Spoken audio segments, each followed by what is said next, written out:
Good afternoon, everybody. Welcome back to the channel. This is United vs. Everybody. I am your host, Sean. It is great to be here on a Tuesday afternoon. We got Champions League this afternoon, don't forget. That's kicking off in about an hour or so. Liverpool, Galatasaray. Who thinks Liverpool could drop some points? I don't know. Let me see. But today we're having a little special edition video. It's part one of two. This video got a little bigger than I initially planned, so we had to split it into two videos, which is fine. It just means, more time with everybody. But here's the thing. I don't know about you guys, but I think Manchester United could do with some new fullbacks. It's interesting or concerning, however you want to look at it, but it's interesting or concerning that our two longest serving players are Luke Shaw and Diogo Dalot. I mean, the line is very thin between interesting and concerning, but issue here is Luke Shaw has been really an injury-prone financial burden for more than a decade now. And Diogo Dalot, in my opinion, is just not good enough to be a Premier League fullback, a Manchester United fullback. He just doesn't offer enough. I think it's time, honestly, to cut bait on these two. We did well, I thought, to bring in Patrick Dorgu. We've done well to bring in guys like Noussair Mazraoui as well. But if we sell Luke Shaw and Diogo Dalot, we are really going to need a couple fullbacks. Two is just not enough. Harry Amass, Diego Leon, it remains to be seen if any of these youngsters can be trusted to carry that burden, even of being a squad player. We don't know yet, which remains to be seen. Even in the occasional cup tie, right? We've already seen that even the first team can't handle Grimsby Town, so do I know. But for that reason, I repeat, United could do with some new fullbacks, and that's what we're going to talk about today. Who should that be? Who should United target? Who fits the bill? That's what we're exploring today. I've got a couple options today that I really think Manchester United should consider. So, you guys, make sure you like, make sure you subscribe to the channel. You guys know the drill. I'll see you in a hot second.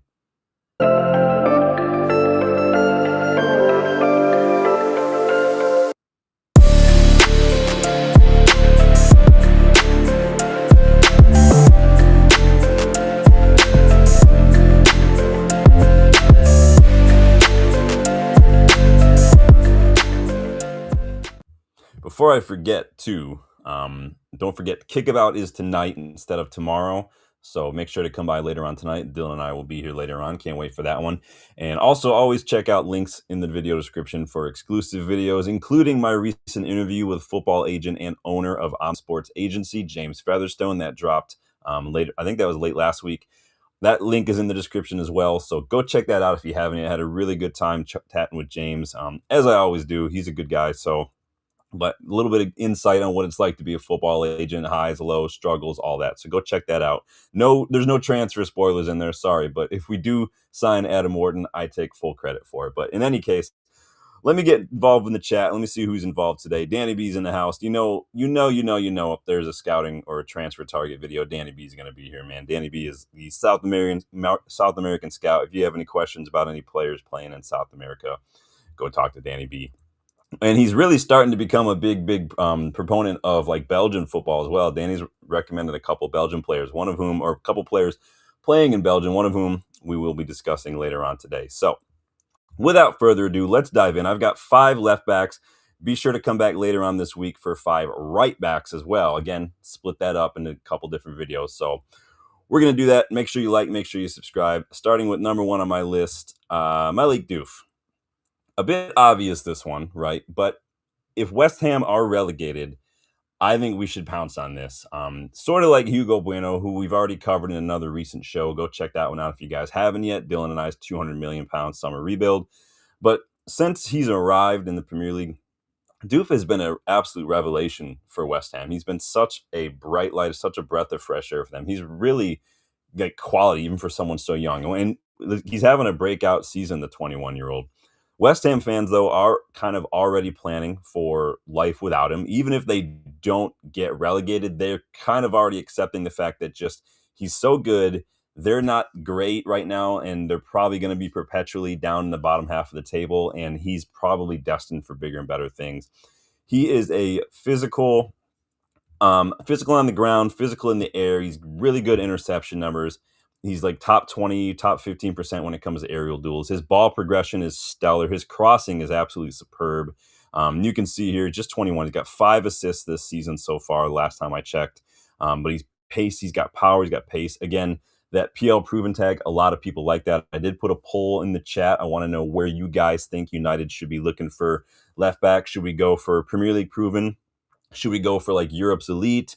Should we go for hidden gems like the lesser known guys like Dorgu, or should we just promote from the academy? You guys let me know. But anyone who's watched West Ham this season knows that Diouf's got something there. Again, that left foot of his, an absolute stellar thing. Now West Ham paid just 19 million for him but he's on a long-term contract, and so it could be really difficult to get him out of there for anything less than like 35 million or so, even if they are relegated, because he's in a contract, right? There's nothing we can do. Now, he is a bit raw in a couple areas, but his physicality, his mentality, and his ability, again, on the ball, just, again, even if you're just looking at crossing alone, like, it's too good of an opportunity, I think, to pass up.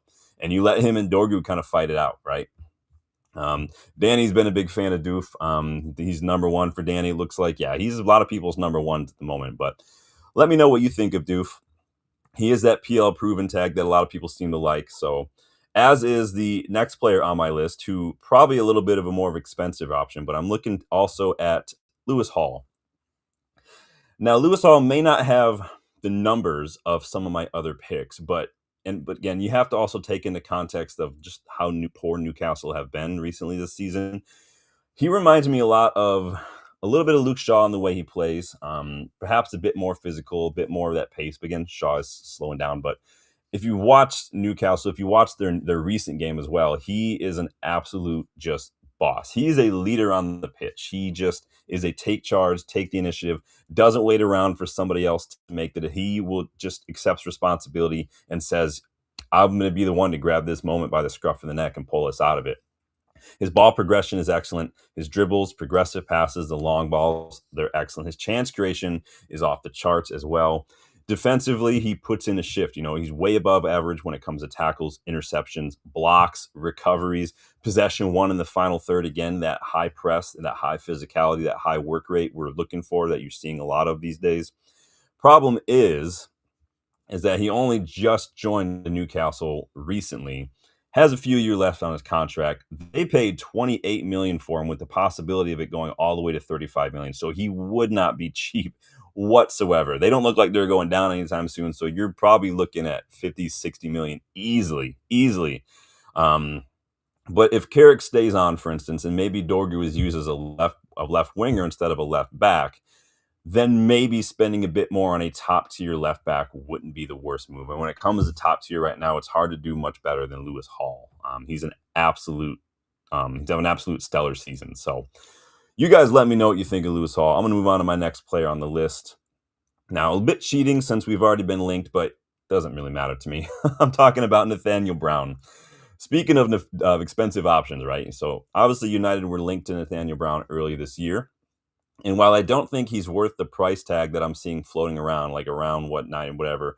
Remember when there was a time it was like 89 million? Yeah, we'll forget that. I think the last one I saw was maybe down to like 60 million. I don't know if he's worth that much quite yet, right? He's still very young. He's having a good season, but 9 goals and assists combined this season is impressive. And Nathaniel Brown, he's got pace, he's got mentality, work rate, his ability to cover the ball, engage in duels effectively as well. He's very solid in 1v1s. He reads the game well.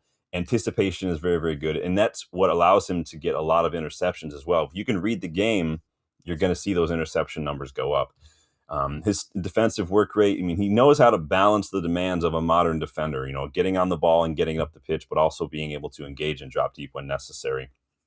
Now, in his own box, he can be a bit shaky. You're going to see that from a young player. We've seen that from our youngsters as well. As he gets older, as he develops, maybe as he tests himself in tougher leagues, you're going to see that hopefully develop as well. Now, the reason, I know a lot of you were like, Sean, you weren't all on for Nathaniel Brown earlier in the season. The reason I wasn't sold when the initial links popped up is price. You guys know what price. It's inflated. Let's be honest, but it also had a lot to do, but the way I felt about Ekitike, right? One good season, playing literally the same team, and I'm always a little hesitant to go with one season. But and that's the way I feel about one promising season from any player. But it was mostly the price, if I'm being honest. But as we've seen from Ekitike, he's come in, he's handled himself very well. That doesn't mean that Nathaniel Brown will also jump and hit the ground running like Ekitike has. But again, it has swayed me a little bit to be more open. Now, I never think that Premier League proven is the be-all, end-all, but I'm still always going to be a little hesitant with one good season from a player, especially young players. So, but I will concede that Ekitike has proven me wrong. And so I'm willing to be more open to guys like Nathaniel Brown, for instance. Still, Florian Wirtz has not justified his price tag, and he came from the same league. So what are you going to do? But like Lewis Hall, though, if United decide to go all in on a top left back, Brown is a very good option. Unlike Lewis Hall, though, he's an unknown in the Premier League. So there's always, just as if there's a potential for him to do just fine, there's also potential for him to struggle to adapt. But I do think that the way Nathaniel Brown plays, the style of play, his profile, I do think that suits the Premier League personally. At least what you're looking for from modern defenders. So I like Nathaniel Brown a lot. Danny thinks Lewis Hall is a future Newcastle captain. Yeah, it's going to be hard to get him out of there. But again, these are the ones you're going to want to target if you're looking for top tier left backs who, and maybe Dorgu is seen as like a right wing or a left wing option. I think Shaw needs to go personally. But moving on from Nathaniel Brown, I've got a couple more left, you guys. Make sure you like, make sure you subscribe to the channel. Now we're getting into the hidden gem realm. I'm going to talk about Joaquin Seys. You know I can't help but look around the Belgian league, right? And so when De Kuiper moved to Brighton in the summer, Seys had zero trouble kind of stepping into that starting role and filling that void, right? He's got excellent ball progression. His dribbling is really good. His work rate, stamina, his passing range, his chance creation. The kid kind of does it all, really. He's excellent at working as well in those close triangles and wide areas when you need to expect pressure and just kind of move that ball up the pitch a little bit at a time. He does really well at that. His touch is impeccable, Seys.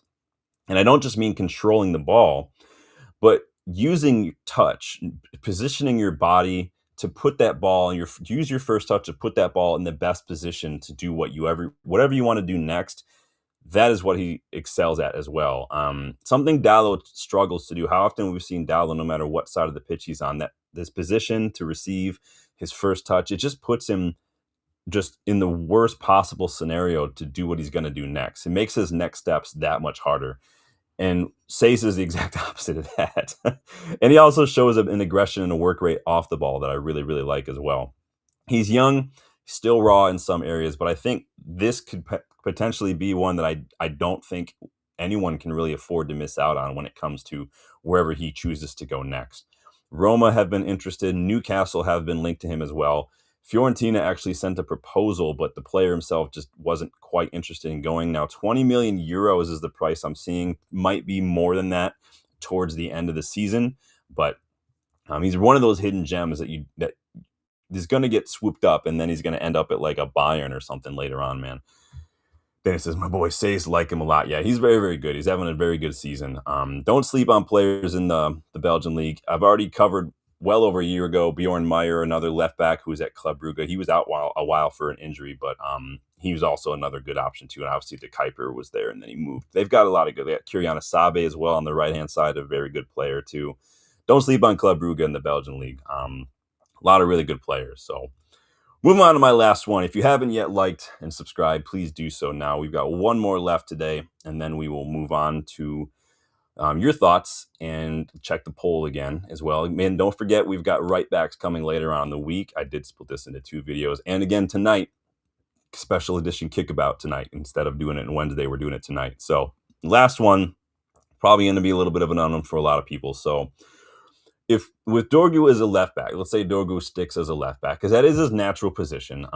Even if that were the case, I want some depth. And I think that we just need depth, period. I don't think and the whole premise of this is selling Dalot, selling Luke Shaw, and not knowing. I don't think Diogo Leon's quite there yet, or Harry Amass is quite yet. Plus, we don't know how Harry Amass is going to recover from this latest injury. So I had Ryan Giles on my list initially at Hull City. He was having an excellent season. He had like 8 or 9 assists. He did pick up a bit of a hamstring issue, so that's kind of put him on the back burner for a second. Then I revisited Harrison Burrows at Sheffield United, a player who I've scouted in the past on the channels. He could be a good, solid option as well. He does have 3 goals, 3 assists so far this season. But I also have had a guy on my list for a while that I think as an experienced option to come in, be a leader, plays in England, creates a load of chances, and he could honestly be a really solid leader personality in the dressing room. I'm talking about 26-year-old Swansea left back Josh Tymon. He's a calm, assured, focused presence, solid, hardworking left back. He's got a wand of a left foot. Like some of his crosses, if you guys have watched Swansea, some of his crosses are simply perfect. Like could not design a cross better than what this guy does. He's got a knack also for carrying the ball. He goes on big marauding runs or overlaps to get in behind defenses and cause problem and stretch, make the pitch wider. Something I think is really underrated from a left back. You can see 1 goal, 9 assists already this season. The guy's just an absolute beast, dude. He's 5th in the championship right now when it comes to assists, 2nd for big chances created, 5th for key passes per 90, a couple team of the week appearances as well. Now, he did sign a contract extension last year until 2029, and he's also expressed a desire in trying to help Swansea earn promotion, so he's a bit dedicated and a bit loyal there. But at the end of the day, it's United. And if we were to approach Tymon, for instance, about maybe coming in as an experienced player who can be a leader, he's going to have a lot of minutes, help Dorgu, help Amass, or even Diogo Dalot level up in a couple aspects of the game. Again, it's difficult to turn down. It's why, like, it is United. It is a big jump up from Swansea. It is a big jump up from the Championship. And again, as an experienced rotation option who's got a proven track record of defending and chance creation, Josh Tymon is an absolute monster. Then he says, good football IQ, probably 30 if we come knocking, talking about Seys. Yeah, Seys is going to be a bit pricey. Dibasi's in the house. Man is busy on the left flank. Yeah, Danny likes him. Dibasi's going with Malick Diouf. Yeah, Diouf looks really, really, really good. Danny says he's seen his numbers for Swansea recently, was impressed. I mean, he's just 26. You're going to get solid 5-6 years out of him, maybe even 7 years as well. And I think that what we're looking for here is depth and inexpensive. This is if you see Dorgu as more of that left back, and then maybe rotation option wise, this guy could be an excellent pickup. But Dibasi likes Brown today. Nathaniel Brown, yeah, there's a lot of good options out there. I didn't touch upon Hugo Bueno, who we already talked about earlier. Didn't feel like wasting time with that again. You guys can go check out my thoughts on Hugo Bueno in last week's episode of the Kickabout. But yeah, Josh Tymon, another excellent, little lesser known option, but obviously already playing in the Championship. Very good leader on and off the pitch as well. I think that mentality that he's shown, that personality, is something that we're really looking for as well in the squad. But now I want to know your thoughts. Did I miss anybody? What did you think of the players that I picked as options that we should be looking at? Again, I didn't try to go through for the obvious, let's go get DeMarco. I like DeMarco. That Champions League final, though, is hard for me to get over. It just is, because it was an absolute shit show. Obviously, we're not going to get someone like Nuno Mendes or anything like that, so I doubt that's going to happen. But because opportunities are gone now at that point. But what do you guys think? Let me check the poll real quick. Make sure you like, make sure you subscribe while I'm thinking about it. What do you got here? We have got, where should United prioritize their left back search? 50% of you want to go for best in Europe. So maybe that is someone like a Nuno Mendes, a DeMarco, or Nathaniel Brown. David Raum I'd probably throw in there as well. 20% say PL proven. So again, someone like Lewis Hall, Hugo Bueno, Malick Diouf. If West Ham get relegated, expect a race for me. Like, who needs a left back right now? Probably, I don't know. Who needs a left back? I'm trying to think off the top of my head who would be looking for a new left back. You guys can do the math there. And then 20% of you say hidden gems. Maybe someone like a Joaquin Seys. Maybe someone playing off in like Brazil or something, or Argentina. Those would be some options to include as well. Let me get involved in the chat again. Dibasi says Lewis Hall will be 50 million. Yeah, he'd cost minimally. You're going to start the conversation at like 60, 65. Then it says DeMarco in the back four. Yeah, DeMarco is definitely more of a winger. So I did look at someone who Maxime Araujo at Sporting as an option for left winger. Now, he did start out as like a left back, but he's been played more as a left winger and like a wing back. And so that's, when you compare the two, yes, DeMarco as a wing back or like a left winger, awesome. DeMarco as a fullback, a little iffy, personally. Kind of reminds me of the way Marcelo used to play at Madrid. Like, in terms of just attacking ball progression, getting that ball in the box, Marcelo's great. Defensively, not ideal personally. But it is what it is. Um, yeah, Danny's going with Diouf, says Hall. Now, yeah, Hall is a big ass. Hall is if you were like Dorgu is a left winger and we want go all out for a left back, that would be the one you maybe go get. So, and it says Bueno, Seys, Brown, all tight contenders. Yeah, the options there's some good options out there. There really are. Triple for United. Yeah, that is the way it is, right? Although I did see something earlier that you never know with Liverpool, they spend a lot of money. So, but yeah, it is. There is the United tax. I'd like to think we're getting away from that. I know a lot of people will look at like Mbumo and Cunha, but really, if you look at what we paid versus like what we paid for Cunha versus like what Liverpool paid for like Florian Wirtz, I mean, we kind of got a bargain there. But what are you gonna do? But Tobias says we don't buy players from West Ham, do we? Well, we don't, and we sell them some players. They have a couple players that I wouldn't mind taking. I wouldn't mind getting Mateus Fernandes as like he and Cobby could maybe rotate and fight it out for that spot. Maybe Cobby could even maybe go as a number 10 at some point. Mateus Fernandes used to be a number 10 as well, so there's options there.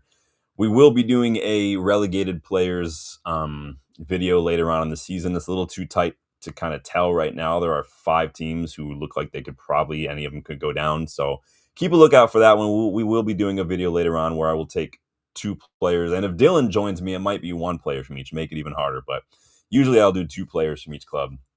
I'm not going to lie. Burnley I'm struggling to find players that I like. At Burnley, they just don't have very many good players, man.